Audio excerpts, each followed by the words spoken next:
ন্যায় ও ইনসাফের কথা বলা একটা রাজনৈতিক গোষ্ঠী সামাজিক মাধ্যমে নারীদের চরিত্র হননে যেভাবে সংঘবদ্ধ হয়ে নোংরামিতে মেতে ওঠে, এদের দেখলে বোঝা যায় এরা সেক্সুয়ালি ফ্রাস্ট্রেটেড হয়ে মানসিকভাবে বিকারগ্রস্ত।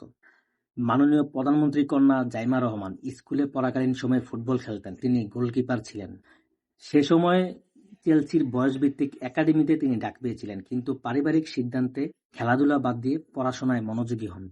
এই তথ্য এখন সামনে আসায় তার দোষটা কোথায়? তাকে দিয়ে এআই দিয়ে ছবি বানিয়ে নোংরামি করতে হবে কেন? এই তথ্য যদি মিথ্যা হয় তাহলে এটা যে প্রচার করেছে সেটা তার দায়, তার সমালোচনা হবে এবং হচ্ছেও।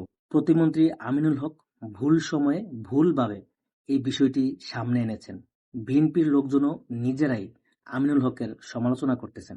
কিন্তু প্রশ্ন হলো, এই তথ্য যদি সঠিক হয় তাহলে মেনে নিতে সমস্যা কোথায়? প্রধানমন্ত্রী কন্যা একসময় ভালো ক্রীড়াবিদ ছিলেন, এটা তো গর্বের বিষয়ও হতে পারত।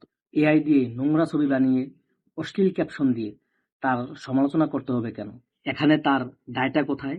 এখানে তার দোষটা কি? এই প্রশ্নগুলোর আসলে কোনো জবাব নাই। এরকম সেক্সিস্ট রেসিস্ট একদল জাহিলিয়াতের কবলে আমরা পড়েছি, এটা বাংলাদেশের দুর্ভাগ্য। আসলে রাজনৈতিক শিষ্টাচার বলতে কিছুই অবশিষ্ট নাই আর। যুগ চলছে, যত বড় গালিবাজ তত বড় বিপ্লবী, তত বড় ইনসাফ কায়েমকারী।